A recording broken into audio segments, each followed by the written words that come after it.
Bueno, seguimos entonces con nuestro tema de hongos y medicina. Esta vez vamos entonces a hablar de más hongos y metabolitos secundarios usados en medicina. Esta vez vamos a no hablar tanto de antimicóticos, sino que ahora vamos a hablar de antibióticos y algunos, bueno, microorganismos que se utilizan para su obtención y también algunos mecanismos industriales para hacerlo. Vamos entonces a dar comienzo. Bueno, y no solamente antibióticos, vamos a ver también algunas otras sustancias de interés farmacológico en medicina, por supuesto, que vienen de hongos, o por lo menos inicialmente fueron sintetizadas en hongos.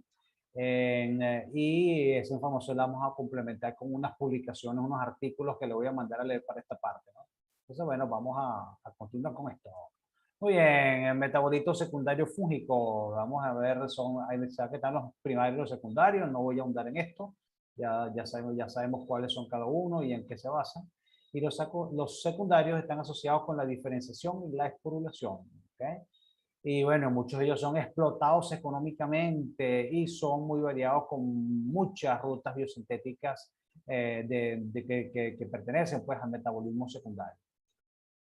Sin embargo, la ocurrencia se restringe a un pequeño número de cepas, ¿ok? No todos los microorganismos, no todos los hongos, no todas las bacterias tienen la capacidad de producir este tipo de sustancias, ¿no? Entonces, ya, bueno, y además algunas que mutan y se echan a perder, entonces dejan de producirlas algunas veces, ¿no? También, ese tipo de cosas también ocurre.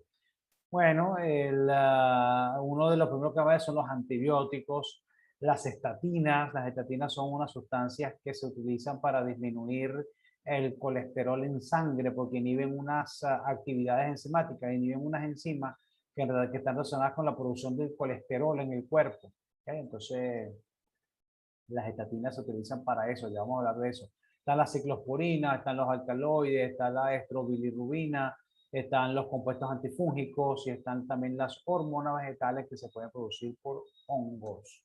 Okay, entonces, bueno, empecemos con lo primero, los antibióticos fúngicos. Los antibióticos fúngicos, bueno, son, bueno, por supuesto, los más estudiados. Son compuestos que tienen un relativo bajo peso molecular. Se han descubierto miles de antibióticos, pero en medicina solamente se están utilizando unos 60 de estos antibióticos y de los cuales algunos ya pronto van en desuso por el problema de la resistencia, ¿ok? El problema de la resistencia a los antibióticos es un problema bastante grave que tiene que atenderse de alguna manera, ¿ok? Desde el punto de vista clínico, la mayoría son producidos por bacterias actinomicetos. Sin embargo, también varios hongos producen antibióticos, pero los más comerciales son los de Aspergillus y Penicillium. Son dos de los géneros de hongos que más producen antibióticos y que se pueden utilizar a escala comercial. Bueno, uno de los primeros antibióticos descubiertos y que se produjeron comercialmente son los denominados betalactamos, ¿ok? Porque ellos tienen una estructura química donde se encuentra como base un anillo betalactámico. Ya vamos a ver cómo es el anillo betalactámico, ¿ok? Y entonces ese anillo betalactámico con sus correspondientes sustituciones le dan entonces propiedades antibióticas a esta sustancia. Dentro de ellos están las penicilinas y las cefalosporinas, son dos de los tipos antibióticos que están incluidos dentro de esta categoría de los beta-lactámicos. ¿Okay? Aquí tenemos una especie de una placa con unas cepas de penicillium creciendo, y en este caso tenemos un antibiograma. Fíjense que en esta fotografía que está acá podemos ver cómo nosotros colocamos aquí un disco. En ese disco se coloca la sustancia de interés, el antibiótico específicamente, y hacemos previamente haber sembrado acá un césped de bacterias para que crezca. Entonces, bueno, como el antibiótico es capaz de difundir por el agar, entonces podemos ver entonces estos halos de inhibición, lo cual nos dice si es sensible o resistente. Por ejemplo, en este caso, a este antibiótico obviamente es resistente, a estos dos es sensible, mientras que a este es intermedio. Se puede calcular eso entonces o decidir en base a el tamaño del halo de inhibición. El halo de inhibición es la distancia entre el disco donde colocaste el antibiótico y el borde hasta donde logró crecer el microorganismo propiamente dicho. Bueno, tiene mucha importancia económica. El mercado está sobre los 28 billones, o sea, 28.000 millones de dólares, ¿ok? Porque, bueno, todo el mundo tiene que tomar antibióticos una vez en su vida, ¿no? Entonces, es un mercado económico bastante interesante. Bueno, aquí están algunos antibióticos y sus agentes productores. Esta es una tabla de consulta, después la pueden ver con calma, pero aquí están los beta-lactámicos, que son estos que están acá. Este produce penicilina, cefalosporina, unos clavamos que ya vamos a ver qué es eso, ¿ok? Y los carbapenenos. Aquí, bueno, este lo puse penicillium, este es un cefalosporium, este lo puse streptomyces, ¿ok? Están los aminoglucósidos, como la streptomicina, la neomicina y la canamicina, producidos por streptomyces. Los macrólidos como la eritromicina, leomicina, tirosina, todos por streptomyces. Fíjense que ya les había adelantado que streptomyces tenía un papel muy importante en los antibióticos, ¿ok? Están las tetraciclinas, también por streptomyces. Esta la produce nocardia, las ansamicinas. Esta nocardia también tiene esas características. Y están otros como la polimixina, grandimicina. Allá hay varias especies de bacilos de streptomyces y la grisofulvina que lo produce penicillium, ¿ok? Tienen entonces esas características de cada uno de ellos. Son más o menos los grupos de antibióticos que existen. Bueno, los beta-lactamos tienen entonces estas características, fíjense, tiene el anillo beta-lactámico, que es esto que está acá, ¿ok? Ese anillo beta-lactámico, bueno, puede tener varias sustituciones, ¿ok? Este grupo R que está acá indica que pueden haber, bueno, diferentes tipos de moléculas presentes y que le dan, por supuesto, diferentes características a la sustancia propiamente dicho, características de propiedades antimicóticas, pero también de propiedades de absorción por el intestino, de llegar a ciertas partes del cuerpo, entre otras cosas.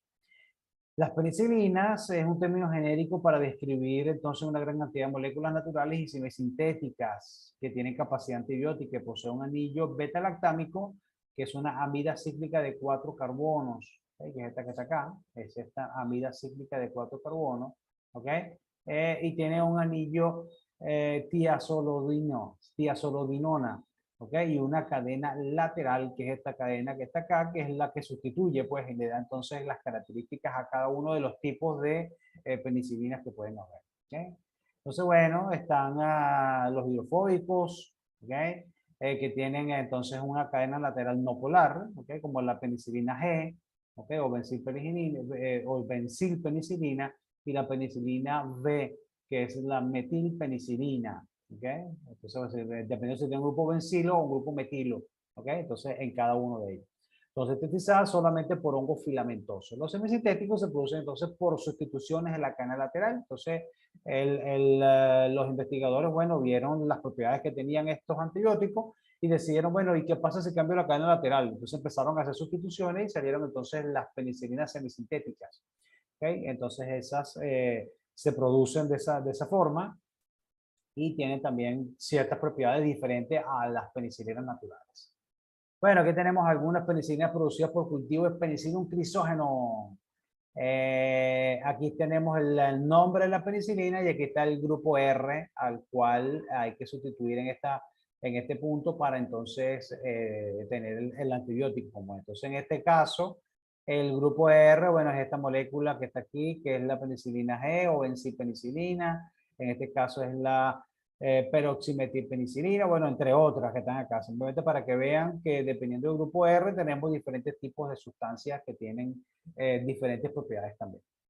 Están las penicilinas semisintéticas. Aquí tenemos algunas sustituciones como la bencilpenicilina, la meticilina, la ampicilina, que es muy utilizada, ¿okay? Entre otras moléculas que se han obtenido a partir de la síntesis química no natural, pues, de este tipo de sustancias. Los mecanismos de acción, bueno, en bacterias gram positivas, la pared celular posee proteínas de unión a la penicilina que se denominan PBP. ¿Okay? Durante la síntesis de la pared celular, las uniones entre las hebras de peptidoglicano, ¿okay? Son muy sensibles a los antibióticos beta-lactámicos. Varias penicilinas se unen a las PBP a través de sus cadenas laterales. Y la unión a PBP1, una transpeptidasa, produce entonces una lisis celular. ¿Okay? La unión a PBP2, que es una transpeptidasa también, produce células ovales incapaces de replicarse. ¿Okay? Y en el caso de las gram negativas son más complejas, pero siguen siendo sensibles a los beta-lactámicos debido a la presencia de PBP, aunque su pared de peptidoglicano sea más delgada. Bueno, aquí tenemos un poco los diferentes modos de acción de algunos antibióticos. ¿Okay? Entonces aquí tenemos la cicloserina, la vancomicina, o entre otras, no las voy a mencionar todas, pero estas afectan la síntesis de la pared celular, esta que está acá. ¿Okay? Esta es el metabolismo del ácido fólico. ¿Okay? Esta que está acá, como la polimixina B y la colistina, entonces afectan a la membrana celular. ¿Okay? En este caso, la eritromicina, el cloranfenicol, entre otros, afectan la síntesis proteica, ¿okay? A nivel de los ribosomas. ¿Okay? Entonces, ese tipo de cosas también existen y es gracias a ese tipo de antibióticos como el cloranfenicol. Esto también, en este caso, afecta al 50S, a la subunidad 50S, mientras que otros afectan a la subunidad 30S, como por ejemplo la tetraciclina, la estreptomicina, ¿okay? Entre otros antibióticos que afectan la síntesis de proteína nada más y nada menos. Y hay otros que, como la novomicina, que afecta la síntesis y replicación del ADN. ¿Okay? En este punto que está acá, la rifampicina, que entonces afecta a la polimerasa de RNA, entonces por supuesto no se puede producir RNA a partir de DNA. ¿Okay? Entonces más o menos esos son los tipos o los tipos básicos por lo menos de forma de actuar de los diferentes antibióticos que conocemos hasta ahora. Hay unos mecanismos de resistencia a las penicilinas, ¿ok? Y el problema es que el anillo beta-lactámico es muy reactivo, ¿ok? Entonces puede resultar en una alta sensibilidad a procesos degradativos, ¿ok? De hecho, hay unas enzimas, ¿ok? Que pueden hacerlo, ¿no? Entonces, especialmente cuando los iones hidróxido actúan o interactúan con el anillo beta-lactámico, entonces forman ácido peniciloico, que es una forma inactiva, ¿ok? Que, bueno, que hace que, por supuesto, se pierda la efectividad del antibiótico, ¿ok? También hay degradación a bajo pH, se puede superar usando un buffer, ¿ok? Y hay otra cosa muy importante que es la sensibilidad de las penicilasas, que son unas enzimas que producen las bacterias resistentes a estos antibióticos y que lo que hacen es que llegan y degradan el anillo beta-lactámico y, bueno, por supuesto, producen una forma inactiva, como ya habíamos visto, que es incapaz de ejercer su efecto antimicrobiano. Entonces, bueno, y eso es un problema grave porque hay antibióticos como la amoxicilina que hay muchas bacterias que llegan, producen la penicilasa, pican el anillo beta-lactámico y adiós, lo que te acabaste. Entonces, bueno, ya vamos a ver entonces cómo podemos superar un poco esas barreras de la resistencia a los antibióticos. Bueno, aquí más o menos el mecanismo básicamente de la ruptura por las beta-lactamasa. ¿Okay? Aquí hay varios intermediarios, lo importante es que al final es que el anillo beta-lactámico se rompe, ¿ok? Y entonces eso trae como consecuencia que tenemos una forma inactiva del antibiótico. Cuando la beta-lactamasa se une a la penicilina, hidroliza el enlace amida, aquí está descrito todo lo que tiene que ver con el mecanismo de acción, ¿no? Y la betamasa tiene un grupo serina en el sitio activo responsable de eso para el beta-lactámico. Después que la serina OH se une al grupo carbonilo, se une a la amida y produce un intermediario acil y seguidamente ocurre la hidrólisis y se libera ácido peniciloico, que es la forma inactiva de la beta-lactamasa. Bueno, aquí está el mecanismo de resistencia, también un poco para poder refiriendo acá, un poquito más esquemático, la forma como se ve aquí la penicilina, aquí está la beta-lactamasa, esta es la bacteria resistente, este es el antibiótico que quiere interactuar, ¿ok? Y entonces, bueno, lo que hacen es que la beta-lactamasa agarra la penicilina y lo transforma en esta pelotita anaranjada que es el ácido peniciloico, que es, fíjense que tiene entonces esta ruptura en el anillo y entonces hace que se forme el ácido peniciloico, que es la forma inactiva del antibiótico. Pero hay una manera de sobrellevar esta resistencia y ya vamos a ver cuál es esa resistencia. Bueno, aquí tenemos algunos mecanismos de resistencia. Esto es una tabla de consulta. Después busquen el PDF de la clase y lo revisen con calma, pero vamos a ver algunos. Ok, aquí tengo el antibiótico, los beta-lactámicos, inhibición de la síntesis de la pared celular. Ese es el mecanismo de acción. Blanco de acción, proteínas de unión o PBPS, que ya habíamos visto. Mecanismo de resistencia, hidrólisis del anillo beta-lactámico, alteración del blanco, permeabilidad y cambios en las proteínas de membrana externa. ¿Ok? Resistencia debida a beta-lactamasas y bueno, aquí las sustancias o motivos que están relacionados con la resistencia y si la base genética sea un plásmido o si es cromosomal directamente en el núcleo. ¿Okay? Bueno, aquí está para los macrólidos, en este caso, aquí está el mecanismo de acción, son inhibiciones de la síntesis de proteína. En este caso, el blanco de acción es la subunidad, el mecanismo de resistencia es la metilación de la RNA ribosomal. Cloranfenicol, el mecanismo de acción de resistencia es la modificación del antibiótico evitando su unión al ribosoma.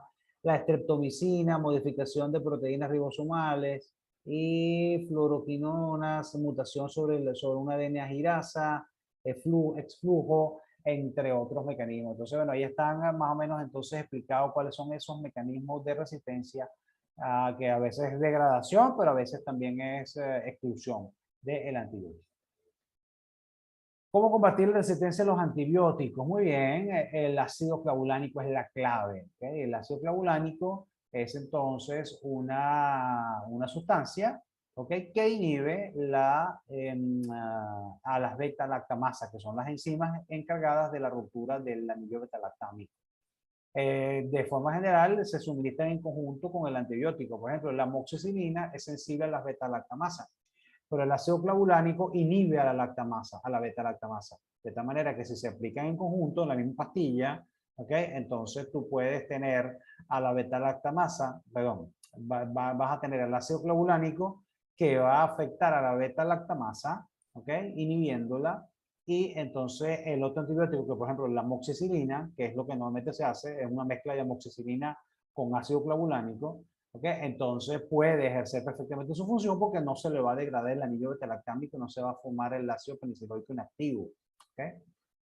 Entonces, de hecho hay varios productos comerciales. Hay un antibiótico que se llama Aumentin, hay otro que se llama Fulgran y hay otros también que tienen diferentes nombres comerciales, ¿no? Pero precisamente lo que se busca con esos antibióticos es romper la resistencia que tienen las bacterias a este tipo de antibióticos. Los semisintéticos tienen que ser más resistentes a las beta-lactamasas y otras penicilinasas. Penicilinasas. Bueno, aquí tenemos algunos beta-lactámicos y sustratos inhibidores de transpeptidasas y beta-lactamasas, ¿no? Entonces ahí es más o menos para que vean cómo funciona de cierta manera el ácido clavulánico, evitando la formación del ácido peniciloico inactivo. Bueno, unos primos de las penicilinas son las cefalosporinas, ¿no? La cefalosporina también tiene un anillo beta-lactámico en su estructura, ¿ok? Son muy relacionadas químicamente con las penicilinas. Y la cefalosporina C, el beta-lactámico, tiene un anillo dihidroxitiazina en contacto con el anillo tisodilino de las penicilinas, ¿ok? Son menos reactivas que las penicilinas. Algunas beta-lactamasas pueden romper la molécula de antibiótico más eficientemente que las penicilinas. Se crearon las cefaloporinas de siguientes generaciones para evitar este problema, que difieren en sus propiedades antimicrobianas, resistencia, absorción por el intestino, metabolismo e incluso también en efectos secundarios. Aquí están algunas estructuras de la cefalosporina. Está la cefazolina de primera generación, el cefaclor de segunda generación, bueno, entre otros que están allí, ¿no? De tercera y de cuarta generación fueron saliendo a medida que se fueron necesitando nuevas moléculas para combatir las infecciones bacterianas. ¿Okay? Bueno, vamos a parar por acá para no ser tan larga la clase. En la próxima vamos a hablar de producción de antibióticos y otras sustancias de interés farmacológico producidas por hongos. Nos vemos en la próxima.